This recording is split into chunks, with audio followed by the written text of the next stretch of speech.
بسم اللہ الرحمن الرحیم۔ میرے عزیز دوستوں، مخلص بھائیوں، ہماری جو تحریک ہے اس میں شامل ہونے اور اس کی بقا اور اس کی کامیابی کے لیے کچھ اصول ہیں، وہ اصول آج ہم تھوڑا سا ڈسکس کریں گے۔ نمبر 1 تو یہ ہے کہ سمجھداری، فہم، واقفیت۔ ہمیں یہ پتہ ہونا چاہیے کہ ہم اسلامی انقلابی پارٹی میں کیوں ہیں، ہم سیاست کیوں کر رہے ہیں، سیاست کے بغیر کیا ہم مسلمان نہیں رہ سکتے، زندگی بسر نہیں ہوتی، ہم اپنا کام اور اپنا روزی کا اڈا چھوڑ کر روز کیوں بھاگتے ہیں، اور لوگوں کے تانے کیوں سنتے ہیں۔ لوگ کہتے ہیں کہ جس پارٹی میں تم شامل ہو تو ابھی نئی ہے، اس نے کہاں کامیاب ہونا ہے۔ یہ ساری باتیں سن کے ہم اپنے ذہن میں ایک جواب تیار کرتے ہیں کہ ہم کیوں تحریک بنائی ہم نے اور کیوں ہم اس میں شامل ہیں۔ دیکھیں، اسلام کی جو تعریف ہے وہ وہی ہے جو اللہ کے رسول صلی اللہ علیہ وسلم نے کی ہے۔ ہر چیز کی ایک تعریف ہوتی ہے۔ مثلا میں آپ کے سامنے ایک ڈاکٹر ہوں، تو جب میں کہوں کہ میں ڈاکٹر ہوں تو آپ آٹومیٹیکلی سمجھ جائیں گے کہ یہ بندہ علاج کرتا ہوگا، یہ دوائیوں سے مریضوں کا علاج کرتا ہوگا یا جانوروں کا علاج کرتا ہوگا۔ ڈاکٹر کا مطلب تو یہی ہوتا ہے۔ آپ میرے سامنے وکیل صاحب ہیں، تو اب جب ہم کہیں گے نا یہ وکیل صاحب ہیں تو آپ آٹومیٹیکلی سمجھ جائیں گے یہ کیس لڑتے ہیں، قانون کو جانتے ہیں۔ ایک مسلمان کیا ہوتا ہے، اس کی کیا تعریف ہے۔ مسلمان ہمارے ہاں تو اب یہ ہے کہ جیسے ایک قوم کے اندر جو بچہ پیدا ہوتا ہے اس کی وہی قوم ہوتی ہے۔ ارائیں کا جو بچہ ہوتا ہے وہ ارائیں ہوگا، راجپوت کا بچہ راجپوت ہوگا، جوئیے کا بچہ جوئیا ہوگا، پٹھان کا پٹھان ہوگا۔ مثلا جو بھی قوم ہے وہ اپنے اس بچے کی وہی قوم بنتی ہے۔ پھر سرائکی بولنے والے کا بچہ بھی سرائکی بولتا ہے، پنجابی والے کا بچہ پنجابی بولتا ہے، اردو والے کا اردو، انگریز کا انگریزی بولتا ہے۔ نسل جیسی ہوتی ہے ویسا آگے بچہ پیدا ہوتا ہے، کالوں میں کالے پیدا ہوتے ہیں، سفید میں سفید پیدا ہوتے ہیں۔ یہ چیزیں تو ہیں جو رسم و رواج جو معاشرے کا ہے اس کے تحت ہیں۔ مسلمان کا بچہ مسلمان نہیں ہو سکتا جب تک وہ شعوری طور پر اسلام کو سمجھ کے اس پر عمل نہ کرے۔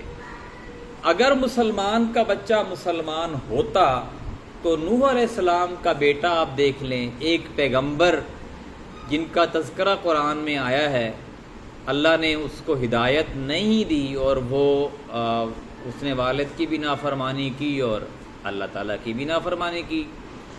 لوط علیہ السلام کی بیوی بھی نافرمان تھی، اسی طرح آدم علیہ السلام کا بیٹا بھی نافرمان تھا، قابیل، جس نے حابیل کو قتل کیا۔ تو اسلام وراثت نہیں ہے کسی کی، یہ انسان کی جد و جہد، کوشش، سمجھ، محنت، لگن سے حاصل ہوتی ہے۔ جو انسان اس کے لیے وقت لگاتا ہے، محنت کرتا ہے، کوشش کرتا ہے، وہی مسلمان بنتا ہے۔ اللہ نے قرآن پاک میں فرمایا ہے، سورہ فتح میں اور سورہ توبہ میں بھی یہ آیت ہے اور سورہ صف میں بھی یہ آیت ہے۔ قرآن پاک کی 3 سورتوں میں یہ آیت آئی ہے۔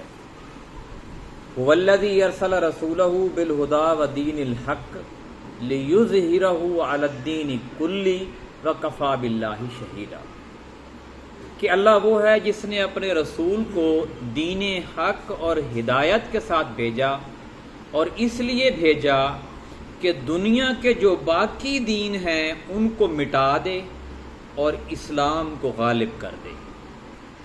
اور آپ نے فرمایا کہ اس پر اللہ کی گواہی کافی ہے۔ اور پھر جو نبی کریم صلی اللہ علیہ وآلہ وسلم کا کام ہے وہ ایک راہبر، ایک نمونہ بن کر آئے، وہی ہمارا کام ہے۔ جیسے قرآن پاک میں آتا ہے کہ صرف اگر قرآن نازل کر دیا جاتا کہ لوگوں اس کو پڑھو اور اس کے مطابق عمل کرو تو یہ کافی نہیں تھا۔ لوگ یہ کہہ سکتے تھے کہ یہ کتاب تو قابل عمل ہی نہیں ہے، اس کے اوپر تو عمل کرنا ہے ہی مشکل۔ اللہ نے اپنا ایک بندہ منتخب کیا اور اسے یہ کہا کہ آپ اس کتاب پر عمل کر کے دکھاؤ، اور اس نے عمل کر کے دکھایا، اور صحابہ کرام نے بھی ان کی پیروی کرتے ہوئے ان کے پیچھے چلے، اور پھر اس طریقے سے انہوں نے بھی عمل کر کے دکھایا۔ اور آج ہمارے لیے بھی ویسے ہی ضروری ہے کہ ہم اس کتاب پر عمل کر کے دکھائیں۔ فہم ایک تو یہ نقطہ ہے کہ ہمیں سمجھ ہونی چاہیے اسلام کی اور ہم جو کام کر رہے ہیں اس کی۔ دوسرا نقطہ جو ہے وہ ہمارا تحریک کی کامیابی کا، وہ ہے اخلاص۔ اخلاص سے ہماری کیا مراد ہے؟ اخلاص سے مراد یہ ہے کہ ہمارے مسلمان بھائی کے قول و عمل اور اس کی ساری سرگرمیوں کا جو مقصد ہے وہ اللہ کی خوشنودی، رب کی رضا جوئی اور آخرت کی کامیابی ہونی چاہیے۔ آپ جو یہاں پہ آتے ہیں، میں جو آپ لوگوں کو بلواتا ہوں، دعوت دیتا ہوں، ہمارا مقصد ایک دوسرے کو خوش کرنا نہیں ہونا چاہیے، بلکہ صرف یہ ہونا چاہیے کہ یہ میں اس لیے جا رہا ہوں کہ اللہ راضی ہو جائے۔ میں دکان اس لیے کھول کے بیٹھا ہوں کہ بچوں کی روزی بنے گی، حلال کھلاؤں گا، اللہ راضی ہو جائے گا۔ میں کوئی بھی کاروبار اس لیے کر رہا ہوں کہ اس میں ایمانداری برتوں گا، اللہ کی رضا حاصل ہو جائے گی اور میرے لیے دنیا اور آخرت دونوں میں کامیابی ہے۔ ہم کسی دولت کی ہوس میں، کسی اقتدار کی ہوس میں، کسی ووٹ کی ہوس میں، جاہ و منصب کی ہوس میں، یا اپنا نام بڑا کرنے کی ہوس میں، یا کوئی اپنے ساتھ خطاب اور القابات لگانے کی ہوس میں ہمیں کبھی بھی تحریک کا کامیاب ہم اس طریقے سے نہیں کر سکتے۔ ہم کسی کی فاتحہ خوانی اس لیے نہ کرنے جائیں کسی مرے فوت شدہ کی کہ یار یہ ہمیں ووٹ دے دے گا، بلکہ اس لیے جائیں کہ یہ ہمارا مسلمان بھائی ہے اور یہ اس کے ایصال ثواب کے لیے جانا جو ہے وہ ہمارے لیے ایک ثواب کا کام ہے، اور اس سے لوگوں کے دل جڑتے ہیں ایک دوسرے کے ساتھ، اور اللہ تعالیٰ خوش ہوتا ہے۔ یعنی ہم کوئی بھی کام جو ہے وہ صرف اللہ کی رضا کے لیے کریں۔ یہی سورہ الانعام کی آیت نمبر 162 میں بھی آیا ہے کہ کہہ دو کہ میری نماز اور میری قربانی اور میرا مرنا اور میرا جینا سب اللہ کے لیے ہے جو ساری کائنات کا رب ہے، اس کا کوئی ہمسر نہیں اور مجھے اسی کا حکم ہے۔ اور ہم نے اپنی جماعت کا جو نعرہ بنایا ہے وہ جو لکھا ہوا ہے، آپ لوگوں نے جو ہماری جماعت کے منشور اور نصب العین ہے، اور سب سے پہلے جو ہمارا ہے کہ اللہ ہمارا رب ہے، اللہ میرا رب ہے، مجھے کسی کا کوئی خوف نہیں ہے، مجھے کسی سے کوئی لالچ نہیں ہے، مجھے کسی سے کوئی غرض نہیں ہے، میں کسی کا کانا نہیں ہوں کہ میں اسی وجہ سے یہ کام کر رہا ہوں۔ میں نے خالصتاً اپنا پروردگار، اپنا پالنے والا، اپنا راہرو راستے پہ لگانے والا اور خیر خواہ جو ہے میری بگڑی بنانے والا اور میرے معاملات کو سنوارنے والا اور میرے ہر مشکل میں کام آنے والا میرا رب ہے، اس لیے میں کہتا ہوں کہ اللہ میرا رب ہے۔ تیسری چیز اخلاص کے بعد وہ ہے عمل۔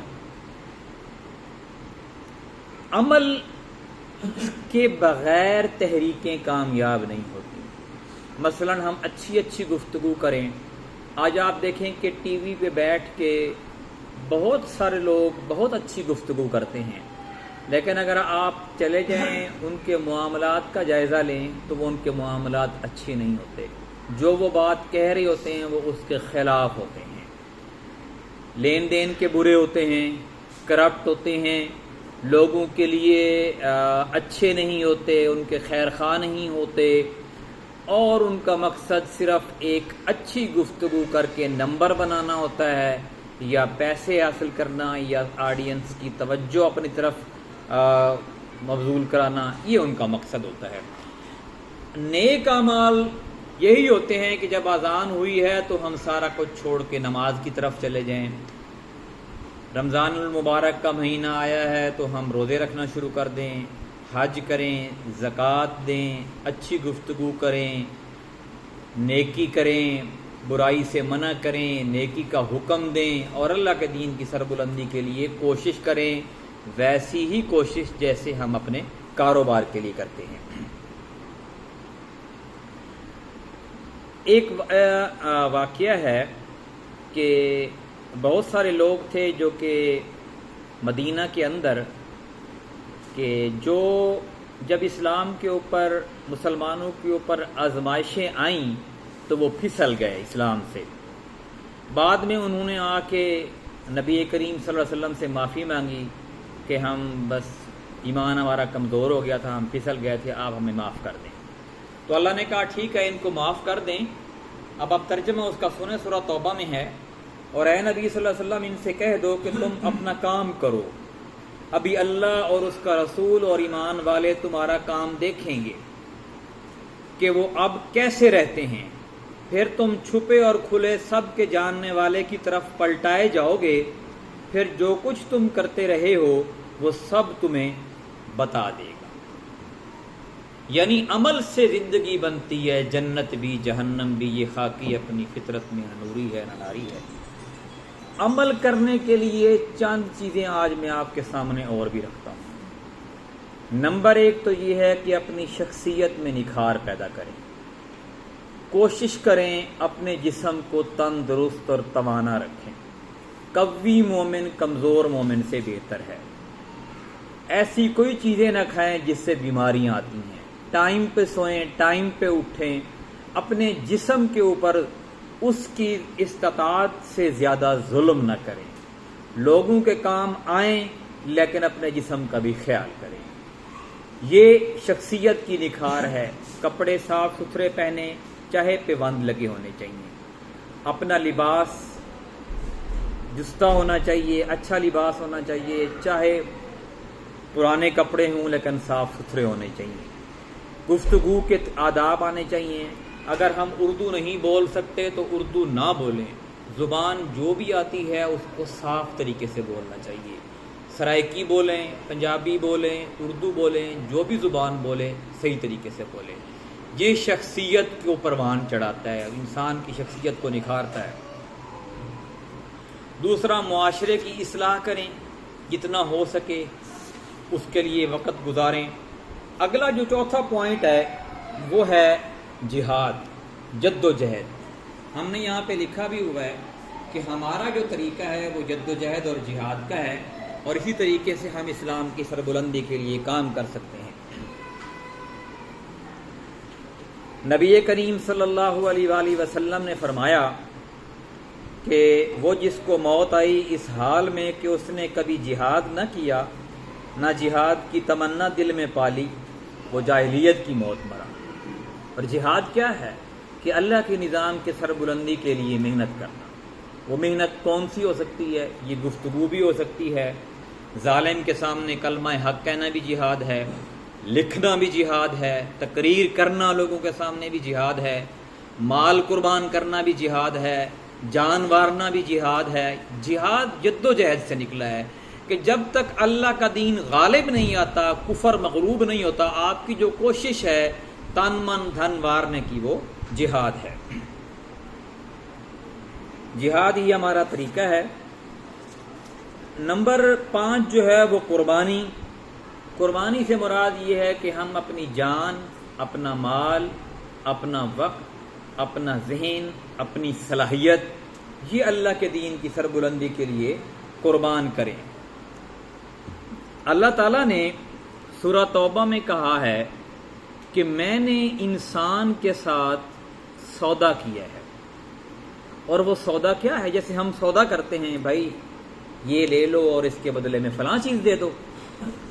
ان اللہ اشترى من المؤمنین انفسهم واموالهم بان لهم الجنہ، بے شک اللہ نے اہل ایمان سے ان کی جانیں اور ان کے مال اس کے بدلہ میں خرید لیے ہیں کہ ان کے لیے جنت ہے۔ جو دولت میری اور آپ کی ہے، یہ ڈائس جو میں نے بنوایا، یہ ٹیبل بنوائی، یہ بلڈنگ بنوائی، یہ میری نہیں ہے، یہ اللہ تعالیٰ کی ہے۔ اگر یہ اللہ تعالیٰ کے رضا کے لیے استعمال ہوتی ہے، اللہ کے نظام کی سربلندی کے لیے استعمال ہوتی ہے، تو پھر یہ بلڈنگ کام آ جائے گی۔ جو کچھ میرے پاس پیسہ ہے، جو دولت ہے، جو گاڑی ہے، جو بینک بیلنس ہے، اگر یہ اللہ کی رضا کے لیے استعمال ہوتا ہے، اس کی دین کی سربلندی کے لیے استعمال ہوتا ہے، تو پھر اللہ کی رضا اس میں شامل ہو جائے گی، جنت ملے گی۔ اور اگر اپنی ہی خواہشات کی تکمیل کے لیے، اپنے ہی مسئلے اور اپنے ہی الو سیدھا کرنے کے لیے سارا کچھ کرتا ہوں، تو پھر جنت نہیں ملے گی۔ ایک اور جگہ پہ فرمایا، جو سب سے بڑی رکاوٹ انسان کو ہوتی ہے نا اللہ کے دین کی سربلندی کے لیے، کیا ہوتی ہے؟ نمبر ایک تو اس کے والدین ہوتے ہیں، اس کے بہن بھائی ہوتے ہیں، بیوی بچے ہوتے ہیں، ان کی محبت، ان کا خوف، ان کا چھن جانے کا ڈر، ان کے لیے مستقبل، یہ سارا انسان سوچتا ہے۔ اور نمبر دو یہ کہ اپنی جان بڑی پیاری ہوتی ہے کہ میں اگر مر گیا تو میرے پیچھے والوں کا کیا بنے گا، میں جلدی مر جاؤں گا۔ اللہ نے فرمایا سورہ توبہ میں آیت نمبر 24 ہے، اے محمد صلی اللہ علیہ وآلہ وسلم فرما دیجئے یا کہہ دیں، اگر تمہارے باپ اور تمہارے بیٹے اور تمہارے بھائی اور تمہاری بیویاں اور تمہارے گھرانے کے لوگ اور مال جو تم نے کمائے ہیں اور کاروبار جن کے مانند پڑ جانے کا تمہیں خوف ہے کہ دکان پہ نہ بیٹھا تو دکان کیسے چلے گی، آج کلینک پہ نہیں بیٹھا تو مریض تو نہیں آئیں گے، آمدن تو نہیں ہوگی، اور گھر جو تم کو پسند ہیں، تمہیں اللہ اور اس کے رسول اور اس کی راہ میں جہاد سے عزیز تر ہوں، تو انتظار کرو یہاں تک کہ اللہ اپنا فیصلہ صادر فرما دے، اور اللہ فاسق لوگوں کو ہدایت نہیں دیتا۔ ہماری اس تحریک کی سربلندی کے لیے کوئی چیز آڑے نہیں آنی چاہیے، لیکن اس کا یہ مطلب ہرگز نہیں سمجھنا کہ ہم نے روزی بھی نہیں کمانی، بیوی بچوں کو جا کے طلاق دے دینی ہے اور بس اسی راستے میں نہیں، ان کے حقوق بھی پورے کرنے ہیں، فرائض پورے کرنے ہیں، ان کو کسی کے در کا محتاج نہیں بنانا، والدین کا بھی عزت احترام کرنا ہے، چاہے وہ کافر ہی کیوں نہ ہو، تب بھی عزت احترام ہمارے اوپر فرض ہے ان کا۔ لیکن ہماری ترجیح جو ہے وہ اللہ کے دین کی سربلندی ہونی چاہیے۔ ایک اور جگہ فرمایا، یہ بھی سورہ توبہ آیت نمبر 120 ہے، ایسا اس لیے ہے کہ وہ اللہ کی راہ میں پیاس یا تھکان یا بھوک کی کوئی بھی تکلیف جھیلیں یا کوئی ایسا قدم اٹھائیں جو کافروں کے غیظ و غضب کا سبب بنے یا دشمن کو کوئی نقصان پہنچائیں، اس پر ان کے حق میں ایک نیکی لکھ لی جاتی ہے، بے شک اللہ نیکوکاروں کے اجر کو ضائع نہیں کرتا۔ ایک اور جگہ فرمایا، اگر تم اطاعت کرو گے تو اللہ تمہیں اچھا صلہ دے گا۔ اس لیے ہم کہتے ہیں کہ ہماری جو آرزو ہے وہ شہادت ہے، شہادت ہماری آرزو ہے، اور سب سے آسان موت جو ہے وہ شہید کی موت، ادھر سے اس کی جان نکلتی ہے اور ادھر سے اس کی ایک خوبصورت حور سے شادی کرتی ہے، اس کو اگر اس نے کسی کے پیسے دینے ہیں اس کے علاوہ اس سے کوئی حساب نہیں، اس کی نمازیں چھوٹ گئی ہیں، اس نے کسی کا گلہ کر دیا ہے، اس نے مطلب ہے کہ کوئی بھی گناہ کیا ہے، سارے اللہ تعالیٰ اس کے معاف کر دیتا ہے، کیونکہ اس کے پاس رہ ہی کیا گیا تھا، یہ ایک جان تھی جو جان آخری کے سپرد اس نے کی۔ تو یہ ہمارا جو ہے وہ شہادت ہماری آرزو ہونی چاہیے۔ آخری نقطہ جو میں آپ کے سامنے رکھتا ہوں، باقی ہم اگلے جمعے کو انشاءاللہ پڑھیں گے، وہ ہے اطاعت۔ میں نے پہلے بھی عرض کیا تھا کہ ہم جس کو بھی اپنا امیر بنائیں اس کی اطاعت کریں، اور یہ آپ لوگوں کی مہربانی ہے، اللہ آپ لوگوں کو جزا دے کہ جیسے آپ لوگ پچھلی دفعہ آئے تھے، پچھلی دفعہ سے زیادہ منظم طریقے سے آپ آئے ہیں اور جلدی آ گئے ہیں۔ یہی اطاعت ہوتی ہے، اور اسی طریقے سے ہم انشاءاللہ اس دین کی سربلندی کے لیے کوشش اور محنت کریں گے۔ بہت شکریہ، اللہ تعالیٰ آپ لوگوں کا یہاں پہ آنا، میرا آپ لوگوں کو دعوت دینا قبول و منظور فرمائے، اور ہمیں اپنے اور رسول صلی اللہ علیہ وآلہ وسلم کے نقش قدم پر چلنے کی توفیق عطا فرمائے۔ آمین یا رب العالمین۔